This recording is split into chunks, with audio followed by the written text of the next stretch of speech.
I always thought our life was a canvas painted with steady, predictable colors. My wife, Clara, and I had built a home in the quiet suburbs of Portland, Oregon, where the rain was a constant companion and our routines were as reliable as the tides. I'm James, a 38-year-old architect, and Clara, a freelance graphic designer, was the spark in our marriage. Her laugh could light up a room, and her creativity made every day feel like a new sketch waiting to be drawn. We'd been together for 12 years, married for 8, and I believed we were unbreakable. But something shifted in the spring of 2024. It was subtle, like the way a shadow moves before you notice the sun has dipped. Clara started spending more time at a local art collective, a group of creatives who met in a converted warehouse downtown. She'd come home late, her eyes bright with inspiration, talking about new friends, especially Marcus, a sculptor with a reputation for turning scrap metal into masterpieces. I was proud of her passion, her drive. I didn't question the extra hours or the way her phone buzzed more often, messages she'd glance at with a quick smile before tucking it away. I remember the first time I met Marcus. It was at an art show Clara insisted I attend. He was tall, with a presence that filled the room, his hands rough from working with steel, his voice warm and deliberate. He shook my hand firmly, his eyes lingering on Clara as she laughed at something he said. I felt a flicker of unease, but I brushed it off. Clara was mine and I was hers. Trust was the foundation of our life together.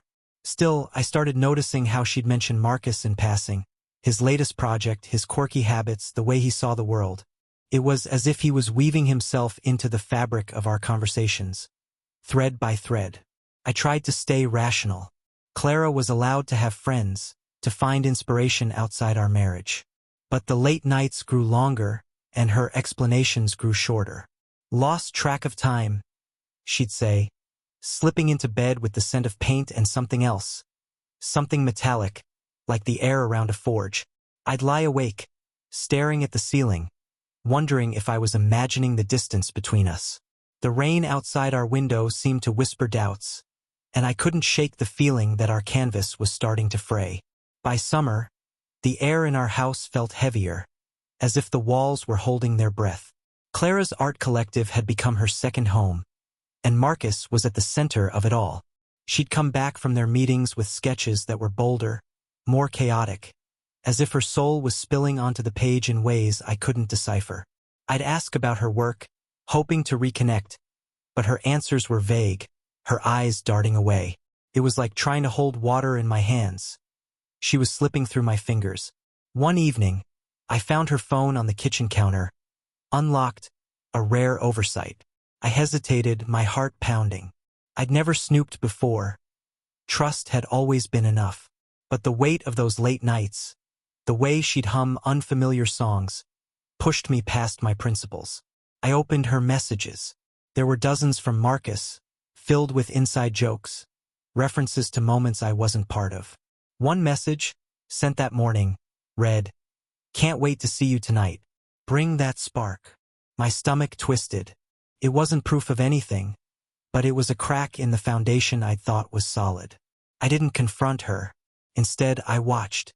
I noticed how she'd dress with extra care for collective meetings, her favorite scarf, the earrings I'd bought her for our 5th anniversary. She'd brush off my compliments, saying it was just for her confidence. But I saw the way her cheeks flushed when Marcus's name came up. I started checking her location on our shared app, telling myself it was for her safety. She was always at the warehouse, but sometimes the app showed her at a coffee shop or a park, places she never mentioned. I'd ask about her day, and she'd weave stories that didn't quite add up, her words a tapestry of half-truths. The worst was the night she came home with a smudge of clay on her neck, a mark I hadn't left. I asked about it, casual as I could manage, and she laughed, saying she'd been helping Marcus with a new piece. "He's so hands-on," she said, her voice light but her eyes avoiding mine. I nodded, swallowing the bile in my throat. That night I couldn't sleep. I imagined her in that warehouse, her hands tangled in clay, Marcus's rough fingers guiding hers. It was a betrayal not of the body, at least not yet, but of the heart, and it cut deeper than I'd expected. By autumn, I was a man divided. Part of me wanted to believe Clara was still the woman I'd married, the one who'd dance with me in our kitchen to old jazz records.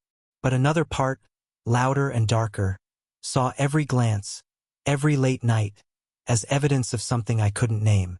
I started visiting the art collective unannounced, telling myself I was supporting her work. The warehouse was a maze of canvas and steel, filled with people who greeted me warmly but seemed to know something I didn't. Marcus was always there, his presence magnetic, his smile too easy when he saw Clara. One night, I arrived just as the group was packing up. Clara was in a corner with Marcus, their heads bent close over a sketch. Her hand rested on his arm, a gesture so intimate it stopped me cold. They didn't see me and I didn't call out. I watched as she laughed, her face alive in a way I hadn't seen in months. When she finally noticed me, her smile faltered, and she pulled her hand away. "James, you didn't say you were coming," she said, her voice too bright. Marcus clapped me on the shoulder, his grip a little too firm, and I felt like an outsider in my own life. I started keeping a journal, documenting every detail that felt wrong. The clay on her neck, the messages, the way she'd hum a tune I didn't know. It was obsessive, I knew, but it was the only way to make sense of the chaos in my head. I'd reread the entries at night, each one a brick in the wall growing between us. I even followed her once, parking outside the warehouse and watching as she and Marcus left together, heading to a diner across the street. They sat by the window, their laughter visible through the glass, and I felt like a ghost haunting my own marriage. The betrayal wasn't just in their closeness. It was in the way Clara had rewritten our story. She'd always been the one to insist on honesty, to call out my smallest lies. Now, she was living a parallel life, one where I was a footnote. I confronted her once, gently, asking if something was wrong. She denied everything, her eyes wide with sincerity, but her words felt rehearsed. "You're overthinking, James," she said, touching my cheek. "It's just art." But art didn't explain the way her scent lingered on Marcus's jacket when I bumped into him at the collective, or the way my heart sank when I saw it. The truth came in December, not with a confession but with a moment so bizarre it could only be real. Clara had invited me to the collective's winter showcase, a rare gesture that felt like an olive branch. I arrived early, wandering the warehouse while artists set up. In a back room, I found Clara and Marcus, not touching but standing in a way that spoke of secrets. They were arranging a sculpture, a massive, twisting piece of metal and glass that seemed to pulse with life. But what caught my eye was the centerpiece. A series of photographs embedded in the glass, images of Clara's hands, her neck, her lips, captured in ways that felt too personal, too reverent. I asked about it later, my voice steady despite the storm inside. Clara blushed, saying it was Marcus's idea, a tribute to her muse. Marcus chimed in, calling it a collaborative project, but his eyes held a challenge, as if daring me to object. I didn't. Instead, I studied the photos, each one a piece of my wife that felt stolen. The betrayal wasn't physical, not in the way most would expect. It was artistic, emotional, an intimacy poured into their work that excluded me entirely. Clara had given Marcus her essence, her creativity, in a way she'd never shared with me. I started digging deeper, visiting the collective's website, where I found a blog post by Marcus. He described their collaboration as a union of souls, words that made my skin crawl. There were comments from other artists, hinting at late-night sessions where Clara and Marcus worked alone, their bond the talk of the group. I even found a video on Clara's laptop, a time-lapse of them creating the sculpture. They moved like dancers, their hands brushing, their laughter a private language. It wasn't a physical affair, but it was a betrayal all the same, one that cut because it was so uniquely theirs. I confronted Clara that night, showing her the video. She didn't deny it. Instead, she cried, saying she'd gotten lost in the art, that Marcus understood her in ways I couldn't. "It's not what you think," she said, but her words were hollow. I didn't yell. I didn't leave. I sat in silence, letting the truth settle like ash. The woman I loved had built a world with another man, one where I didn't belong. And in that moment, I knew I couldn't let it go unanswered. The days after the confrontation were a blur of cold anger and calculated calm. Clara begged for forgiveness, promising to cut ties with Marcus, to refocus on us. I nodded, said we'd work through it, but inside, I was forging a plan. The betrayal wasn't just about Clara and Marcus. It was about the art collective, the people who'd watched their bond grow and said nothing. They'd all played a part, and I wanted them to feel the weight of what they'd enabled. I started small, gathering information. I visited the collective under the guise of supporting Clara's return to normal work. I memorized names, faces, connections.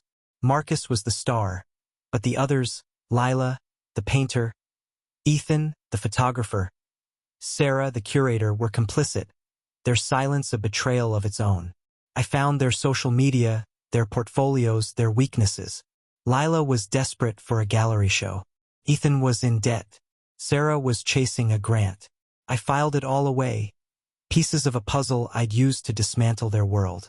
My revenge wasn't about violence or confrontation.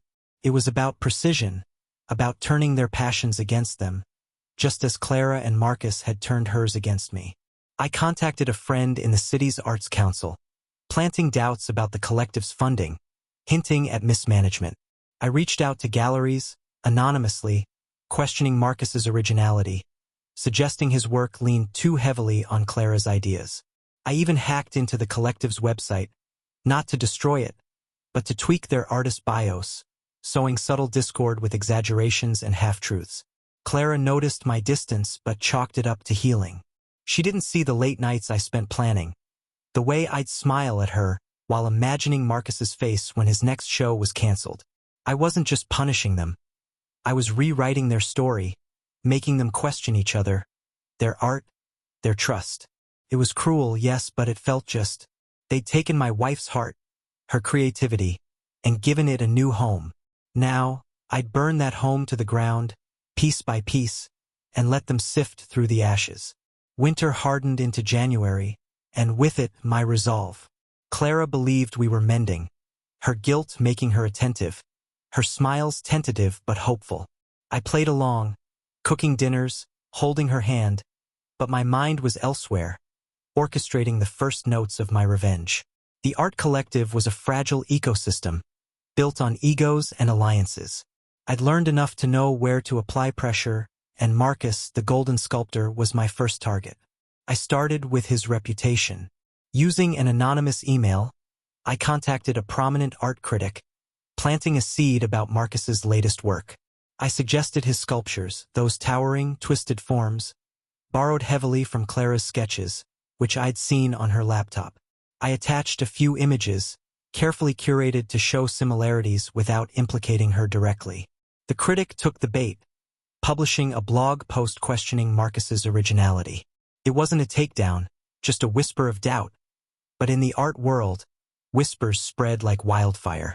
The collective felt the ripple. I overheard Clara on the phone, her voice tense as she reassured Marcus that the post was nonsense.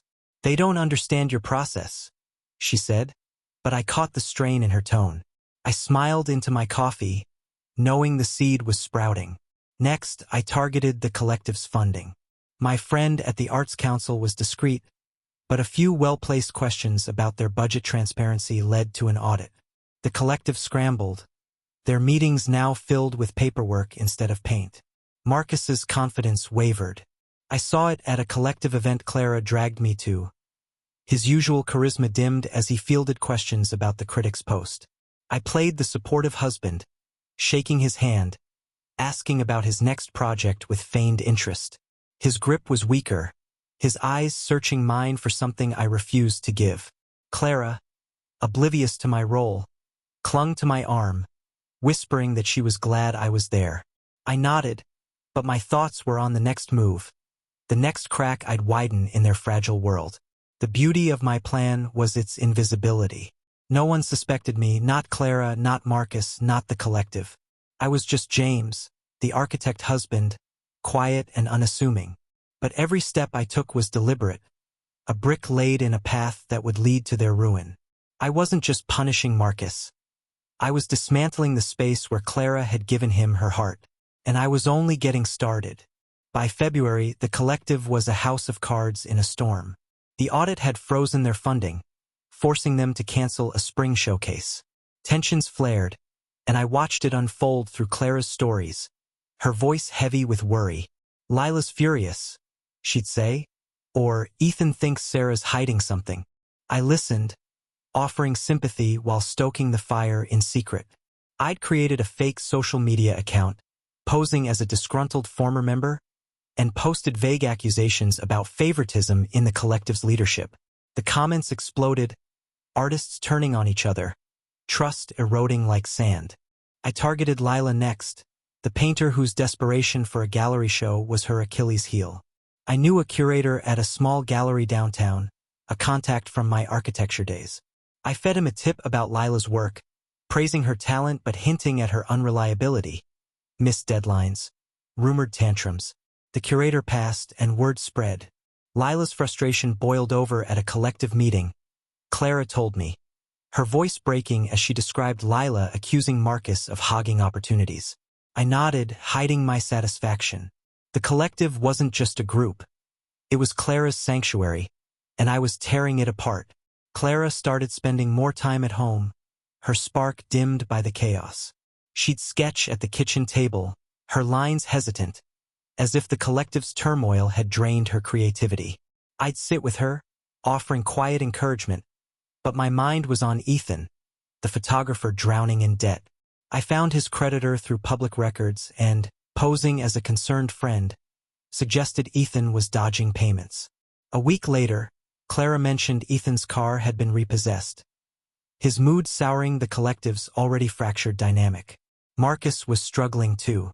The critic's post had sparked debates online, and a rival sculptor publicly called his work derivative. I fueled the fire, leaving comments from burner accounts, questioning his process.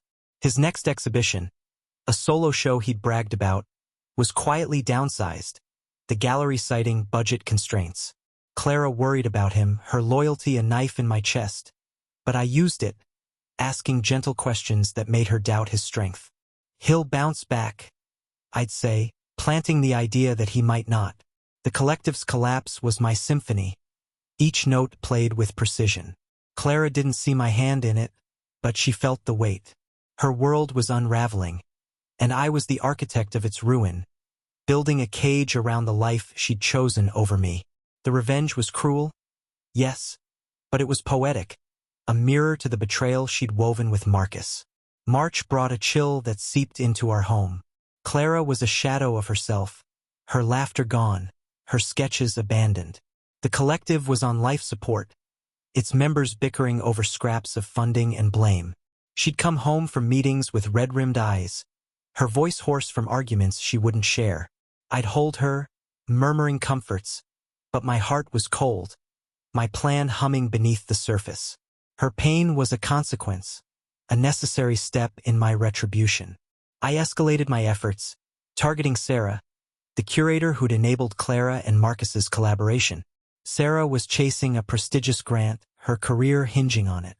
I dug into her past, finding a blog she'd written years ago, filled with controversial opinions on art funding. I sent it anonymously to the grant committee, framing it as a recent post. The backlash was swift. Sarah's application was rejected, and her reputation took a hit. Clara came home furious, saying Sarah blamed Marcus for not supporting her. The collective's unity was gone, replaced by suspicion and resentment. Clara's bond with Marcus was fraying too. She'd mention him less, her tone clipped when she did. I learned from her offhand comments that he was drinking more, his confidence shattered by the canceled shows and online criticism. I pushed harder, hacking into his email, child's play for someone with my technical skills, and sending a cryptic message to the collective's remaining members, hinting that Marcus was planning to leave. The paranoia it sparked was delicious, Clara recounting how Lila confronted him, their shouts echoing in the warehouse. At home, Clara clung to me, seeking the stability she'd lost. I played the devoted husband, but every touch, every kind word, was a performance. I'd lie awake, her head on my chest, planning the next strike. The betrayal she'd committed wasn't just about Marcus. It was about the life she'd built without me, the pieces of herself she'd given away. My revenge wasn't just for me. It was for the marriage she'd fractured, the trust she'd burned. I started leaving subtle clues, testing her guilt. A printout of Marcus's blog post about their union of souls, left on the counter. A screenshot of their sculpture's photos, slipped into her sketchbook. She'd freeze when she saw them, her eyes darting to mine, but I'd smile, saying nothing. The silence was a weapon, sharpening her fear that I knew more than I let on. And I did. I knew everything, and I was far from done. By April, the art collective was a ghost of itself. The warehouse, once alive with color and noise, was half empty, its members scattered by infighting and failure. Clara stopped going, her passion buried under the weight of it all. She'd sit in our living room, staring at blank canvases, her hands idle. I'd bring her tea, ask about her day, but my words were a mask. Inside, I was triumphant, my plan unfolding with surgical precision. I'd orchestrated the final blow, a whistleblower-style letter to the city, alleging the collective's lease violated zoning laws. The investigation was swift, the landlord unwilling to fight. The warehouse was shut down, its contents auctioned to cover debts. Clara sobbed when she heard, her dreams of art and community reduced to cardboard boxes. I held her, whispering that she'd find new inspiration, but my mind was on Marcus, who'd lost his studio, his stage, his identity. I tracked his downfall through social media and Clara's reluctant updates. His sculptures sat unsold, his name tarnished by the scandals I'd seeded. I'd sent anonymous tips to galleries, linking his work to obscure artists he'd never met, further eroding his credibility. A final touch was a forged email, sent to his biggest collector, implying Marcus had sold them a fake. The collector dropped him, and Marcus's career crumbled. Clara mentioned he'd moved to a smaller apartment, his spirit broken. I nodded, hiding my glee. The other members fared no better. Lila's gallery dreams were dead, her confidence shattered. Ethan, hounded by creditors, had left town. Sarah's grant rejection had blacklisted her in the local scene. I'd turned their passions into prisons, each one paying for their silence, their complicity in Clara's betrayal. The collective wasn't just a place. It was the altar where Clara had offered her heart to Marcus, and I'd burned it to the ground.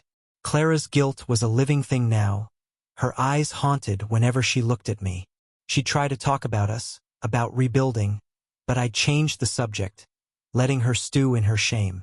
My revenge was nearing its peak, but it wasn't complete. The collective was gone, Marcus was broken, but Clara herself needed to feel the full weight of what she'd done. I was patient, my final act already taking shape in the shadows. April's end brought a fragile calm to our home, but it was a facade. Clara was trying to rebuild, taking on small design projects, but her spark was gone, her confidence eroded by the collective's collapse. I watched her struggle, my heart a battleground of love and vengeance. I still loved the woman she'd been, but the Clara who'd betrayed me with Marcus was a stranger, and that stranger would face my wrath. I began the final phase of my revenge, turning my focus to Clara herself. I didn't want to destroy her outright, that was too simple. I wanted her to see the cost of her choices, to live with the consequences of her emotional affair. I started by curating her environment, subtly reshaping her world. I'd leave art magazines open to articles about failed collaborations, their words echoing her bond with Marcus. I'd play songs she'd hummed during those late nights, watching her flinch as the memories surfaced. I also reached out to her clients, posing as a concerned colleague, hinting that Clara was unreliable, her focus scattered. Her projects dwindled, her inbox emptying. She'd panic, wondering why her career was stalling, and I'd console her, suggesting she take a break, knowing it would deepen her isolation. I even contacted her old college friends, planting stories about her withdrawal, ensuring her social circle shrank. Clara, once vibrant, was becoming a ghost in her own life. The cruelest touch was personal. I found the earrings I'd given her for our 5th anniversary, the ones she'd worn for Marcus. I melted them down, reshaping them into a tiny, abstract pendant, a twisted, unrecognizable form. I gave it to her as a surprise, saying it was a symbol of our new start. Her face paled as she recognized the metal, her fingers trembling. "It's beautiful," she whispered, but her eyes screamed guilt. She wore it, unaware it was a trophy of my vengeance, a reminder of what she'd lost. My revenge was nearly complete, but one final act remained. I was planning a public unveiling, a moment where Clara and Marcus would face the wreckage of their choices. It would be subtle, artistic, a mirror to their betrayal. I was no longer just James, the betrayed husband. I was the architect of their ruin, and my masterpiece was almost finished. May bloomed with deceptive warmth, but our home was a theater of shadows. Clara moved through her days like a marionette, her strings cut by the collapse of her world. Her design projects had dried up, her friends distant, her confidence a memory. I watched her unravel, my face a mask of concern, while inside, I was sketching the final stroke of my revenge. It would be a masterpiece, a public reckoning that mirrored the intimacy of her betrayal with Marcus. I began by renting a small gallery space downtown, using a pseudonym to avoid suspicion. The gallery was a blank canvas, perfect for what I had in mind. I told Clara I was working on a side project, a surprise to lift her spirits, and she nodded, too weary to question me. In secret, I gathered materials, photographs, sketches, fragments of their ruined collective. I scoured Clara's old laptop, finding deleted files of her and Marcus's collaboration. Notes, sketches, even a poem she'd written about their shared vision. Each piece was a shard of their bond, and I would use them to build my trap. My plan was to host an exhibition, billed as a tribute to Portland's art scene, but it would be a stage for Clara and Marcus's shame. I designed the centerpiece, a sculpture mimicking Marcus's style, but twisted, broken, embedded with Clara's photographs, the ones from their collaborative piece, her hands, her neck, her lips. I added text, snippets of their messages, their blog posts, woven into the metal like a confession. It was art as accusation, a mirror to their betrayal. I invited the collective's remnants, Lila, Ethan, Sarah, along with local artists, critics, and Clara's clients, using anonymous flyers that promised a revelatory show. Marcus was included, his ego too bruised to resist a chance to reclaim his spotlight. Clara would come as my guest, unaware of the trap. I spent nights in the gallery, perfecting every detail, my hands steady despite the rage that fueled me. This wasn't just revenge. It was justice, a way to reclaim the pieces of my wife she'd given away. Clara noticed my late nights but assumed I was stressed from work. She'd touch my arm, her eyes pleading for forgiveness, and I'd smile, saying we were okay. But we weren't. The gallery was my truth, and soon, she'd face it. The exhibition was set for May 20th, a date that felt fitting, like the closing of a chapter. I was ready to unveil my creation, and with it, the full weight of her betrayal. As the exhibition neared, I tightened the screws on Clara's world. I'd planted more doubts with her remaining clients, ensuring her inbox stayed empty. I'd also sent Marcus a cryptic email from a burner account, hinting that the gallery show would redeem his career. His desperation made him predictable. He RSVP'd immediately, unaware of the noose waiting. The collective's other members confirmed too, drawn by curiosity or spite, their fractured bonds making them easy to manipulate. At home, Clara was a ghost, her sketches abandoned, her pendant, the melted earrings, hanging heavy around her neck. I'd catch her staring at it, her fingers tracing its twisted shape, and I'd wonder if she sensed the truth. I kept up the facade, planning a quiet dinner the night before the show, telling her it was to celebrate us. She smiled, fragile but grateful, and I felt a pang of the old love, quickly buried under the rubble of her betrayal. She'd chosen Marcus, chosen their art over our vows, and now she'd pay. I finalized the gallery setup, installing dim lights to cast eerie shadows on the sculpture. I added audio, a loop of Clara's laughter from that time-lapse video, mixed with Marcus's voice praising her spark. It was subtle, audible only up close, a private torment for them both. I printed programs, listing the piece as Union of Souls, a nod to Marcus's blog post, and included a vague artist bio that could implicate either of them. The ambiguity was deliberate, letting their guilt fill the gaps. I also reached out to the critic who'd first questioned Marcus's originality, inviting her to the show with a promise of something groundbreaking. Her presence would amplify the fallout, her pen ready to document the scandal. I even contacted a local blogger, feeding them rumors about the collective's collapse, ensuring the show would draw attention. The stage was set, the players assembled, and I was the unseen director, guiding them to their reckoning. The night before the exhibition, Clara and I sat across from each other, candlelight flickering between us. She talked about starting over, maybe taking a painting class, and I nodded, my mind on the gallery. Tomorrow's a big day, I said, my voice calm. She tilted her head, curious, but I just smiled. She'd see soon enough. As we cleared the dishes, I felt the weight of what was coming. Not just revenge, but closure. Tomorrow, I'd rewrite our story, and Clara would never forget the cost of her choices. May 20th arrived, crisp and clear, the perfect backdrop for my vengeance. I drove Clara to the gallery, telling her it was a surprise to cheer her up. She wore the pendant, its twisted metal glinting, and I hid my satisfaction. The gallery was already buzzing when we arrived, artists and critics mingling, their voices a low hum. Marcus was there, his face drawn, scanning the room for salvation. Lila, Ethan, and Sarah hovered near the bar, their eyes wary, the collective's wounds still raw. I led Clara inside, her hand trembling in mine. The sculpture loomed in the center, draped in a black cloth, its presence magnetic. I timed the reveal for maximum impact, letting the crowd settle before unveiling my creation. Clara's eyes darted around, recognizing faces, her unease growing. "What is this, James?" she whispered, but I just squeezed her hand, guiding her closer to the sculpture. The critic was there, notebook in hand, her gaze sharp. The blogger lingered nearby, phone ready to capture the drama.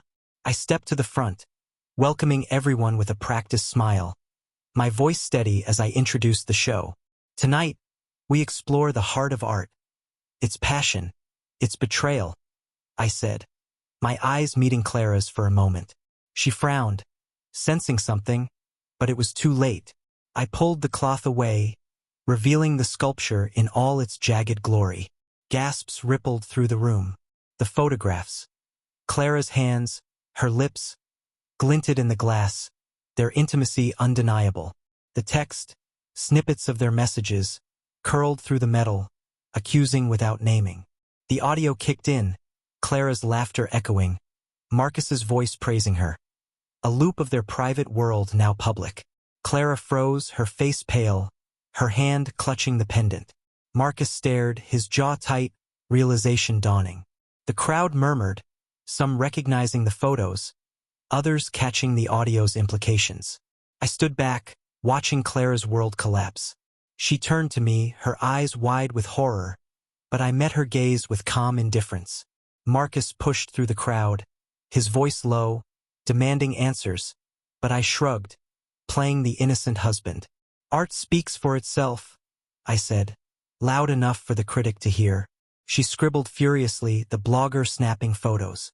The collective's members exchanged glances, their own guilt surfacing, their silence exposed. My revenge was complete, a public shaming that turned their art into a confession, their bond into a spectacle. The gallery buzzed with whispers as Clara fled to a corner, her face buried in her hands.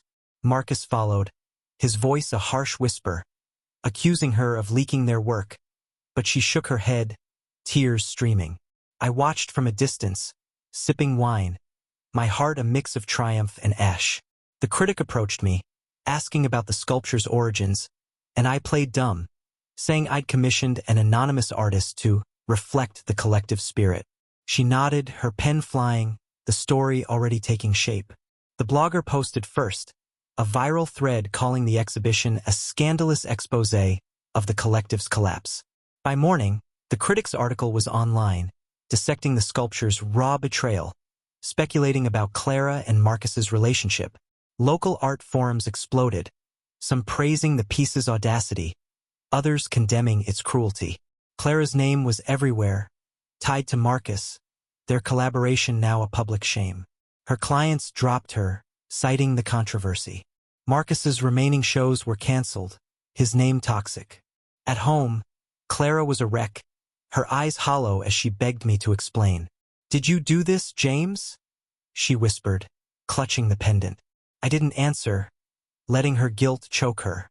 "You gave him something that was ours," I said finally, my voice cold. She sobbed, admitting her emotional affair, how Marcus's art had consumed her. "It wasn't physical," she insisted, but I walked away, leaving her with the wreckage. The collective's remnants scattered. Lila moved to Seattle, her dreams broken. Ethan vanished, debts unpaid. Sarah quit curating, her reputation ruined. The warehouse stayed empty, a monument to my victory. I dismantled their world, turned their passions into poison, and exposed Clara's betrayal in a way she'd never escape. The pendant, my final touch, was a daily reminder. Its weight a chain she couldn't remove. I didn't leave Clara, not yet. Living with her guilt was part of the punishment. We coexisted, strangers in our own home, her every glance a plea I ignored. My revenge had been cruel, yes, but it was proportional, a mirror to the pieces of her she'd given Marcus. The gallery show was my closure, a way to reclaim my dignity, and I felt no regret. But as I watched Clara shrink, I wondered if I'd lost something too, a piece of myself buried in the ashes of my vengeance. Summer came, and our house was a mausoleum of unspoken truths. Clara stopped designing, her canvases gathering dust.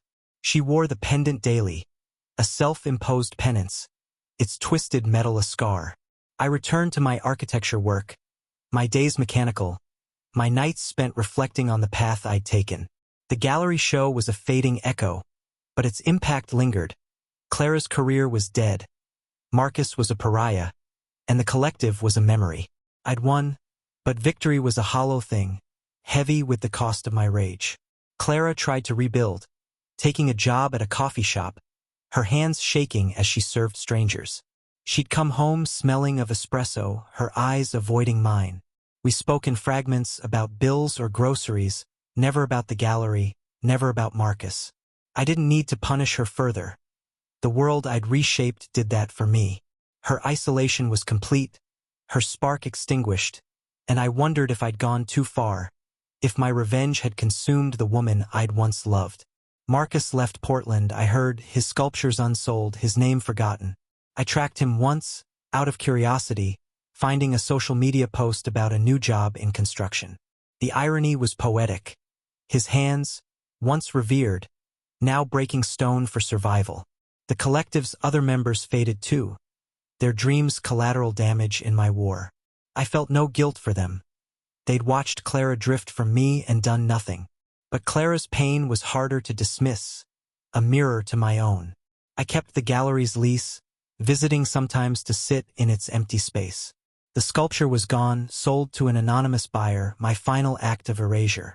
I'd think about the man I'd been, the husband who'd trusted, and the man I'd become, the architect of ruin. My revenge was a work of art, cruel and precise, but it hadn't healed me. It had exposed Clara's betrayal, yes, but also my own capacity for darkness. One evening, Clara left a note. "I'm sorry, James. I'll always love you."